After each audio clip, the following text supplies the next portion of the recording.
You have just watched a man commit a crime. I did something Bill Clinton was unable to do. I actually inhaled. This stuff is marijuana. The real McCoy. I've been smoking marijuana ever since 1967 in an effort to counter the effects of glaucoma, and I know the pot has worked at least 50% of the time because I can still see out of one eye. If you're a senior citizen, you could probably use a little repair work too. Maybe you've got a bad ticker, arthritis, weak bones, the heebie-jeebies. Or maybe you're depressed. Spirits are lower than sea level. You're in a constant blue funk. Well, I'm here to fix all that, and this is my magic potion.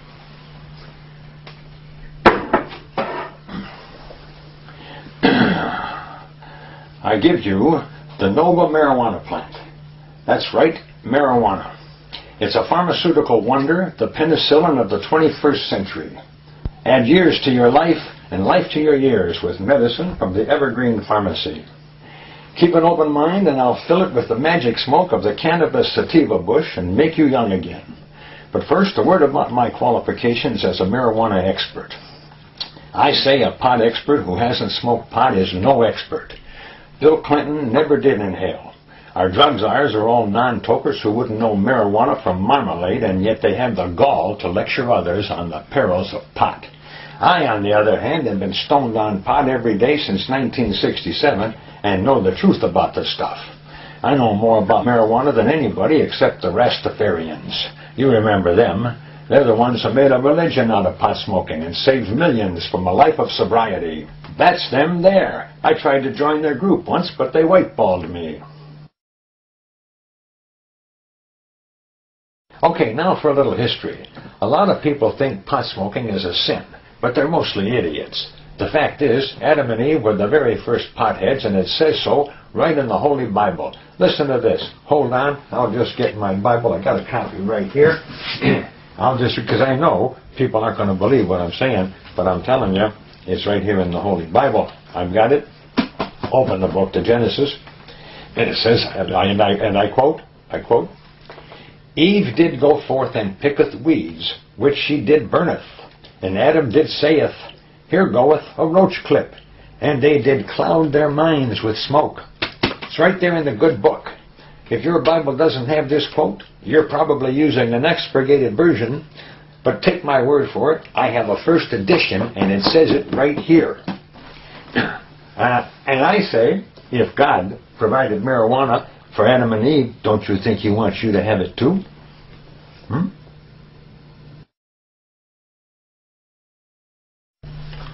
But when Adam and Eve screwed up, God made their kids so stupid they didn't know pot from shoe polish. And nobody used marijuana again until about 25,000 years ago when it first reappeared in Spain. And how do we know this for sure? Easy. That's when cavemen painted the Altamira cave murals in northern Spain. These famous drawings were done by people with IQs of 20 or so. How could these brutish louts make such fine art without something to stimulate their low-grade brains? Something like marijuana, maybe. Many famous people smoked pot, and we have records to prove it. Moses was stoned when he saw that burning bush. We know he was stoned because nobody sees bushes catch on fire for no reason unless he's on something. In fact, Moses was so stoned he saw God, and seeing God is a classic stoner trip. Every pot smoker I know has seen God 3 or 4 times, so there must be a connection there somewhere. Socrates was stoned when he drank that hemlock. Some claim all the apostles were potheads except Judas, and that figures. That happens because marijuana makes people creative. Look at me. I've been a pothead for 30 years, and I'm making this stuff up out of thin air. Cicero wrote under the influence of marijuana, and so did Thomas Aquinas and Omar Khayyam and Bill Shakespeare and Jonathan Swift and yours truly. In fact, almost all important art was created by pot smokers. You mean this man wasn't on something? Or the guy who did this? Bach smoked pot, and so did Beethoven and Mozart and the Beatles and William F. Buckley Jr. and the Bush Boys and 80 million Americans, and you know what? The only people who aren't smoking marijuana today are senior citizens. That's you, and that's crazy. Most senior citizens have health problems, and marijuana is great medicine. For example, the Chinese used pot to relieve pain 4,000 years ago. Some also think all that pot smoking made them inscrutable, but I don't know about that. Pot smokers sometimes do get that stoned look, like somebody just hit them in the forehead with a shovel.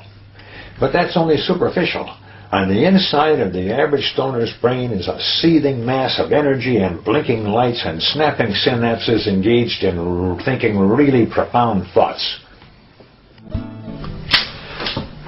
When the Romans smoked marijuana, it turned them into pacifists, and they lost their empire because pot smokers hate violence. The Arabs smoked marijuana because they had to live in Arabia. You would too. But wait a minute. Isn't marijuana dangerous? What about that commercial with the frying pan?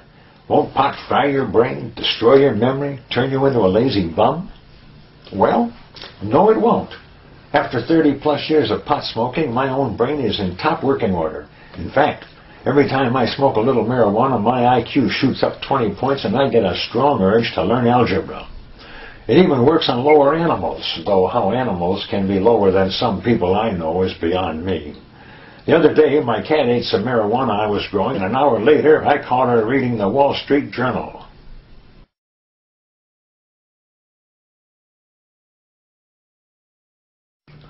Another miracle. Somebody alert the Pope. More proof that marijuana is the wonder drug of the 21st century. Marijuana is even good for snake bites because the THC in pot neutralizes the venom. The only problem is you have to have fresh THC in your blood when you're bitten, and that means to be fully protected against snakes, you have to be stoned all the time. If you live in a snake-infested area, I suggest to smoke an extra joint or two a day just to be safe. Or do you have trouble sleeping? Do you get up in the night and can't go back to sleep? Smoke some pot at bedtime and you'll sleep the night through and halfway into the next morning. A caveat though, be careful about oversleeping if you have any anxious airs hanging around. Some of them are mighty equipped with a sheet, and you may wake up and find yourself being trundled off to the nearest mortuary just for sleeping in one day. What's more, marijuana is effective against Alzheimer's disease. You don't give it to the patient, though. You smoke it yourself so you won't catch it. Some people believe if you smoke enough pot, you won't get Alzheimer's.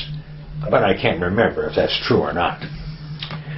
Suppose you're in excellent health. Maybe you're one of those old-timers who runs in marathons and climbs mountains and lives on wheat germ. Can you still use marijuana? Of course you can. Pot's value as a recreational drug is well known. It's especially good for shut-ins since they can take a trip without leaving their room. Time for your trip, George. Great, I'm raring to go. Anyone seen Marlin Perkins?